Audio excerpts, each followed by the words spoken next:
രാവിലെ 7 മണിക്ക് വലിയ പള്ളിയിൽ കുർബാനയും ഉമ്മൻചാണ്ടിയുടെ കല്ലറയിൽ ധൂപപ്രാർത്ഥനയും നടന്നു. രാവിലെ മുതൽ ഉമ്മൻചാണ്ടിയുടെ കല്ലറ സന്ദർശിച്ച് മെഴുകുതിരി കത്തിച്ച് പൂക്കൾ അർപ്പിക്കാൻ ധാരാളം പേരെത്തി.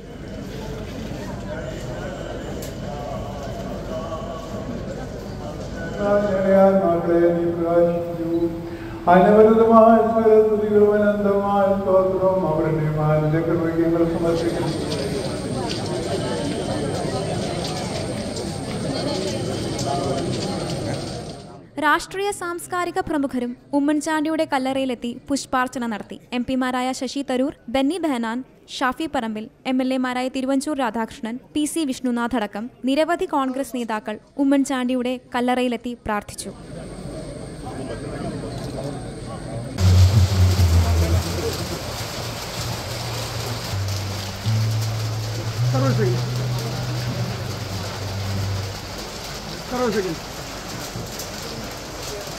പള്ളിയിൽ നടന്ന കുർബാനയ്ക്ക് ശേഷം വൈദികരുടെ നേതൃത്വത്തിൽ ഉമ്മൻചാണ്ടിയുടെ കല്ലറയിൽ ധൂപപ്രാർത്ഥന നടത്തി.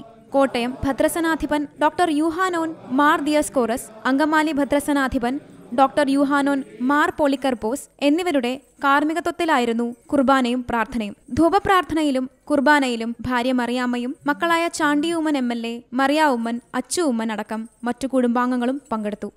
C Malayalam news, Kottayam.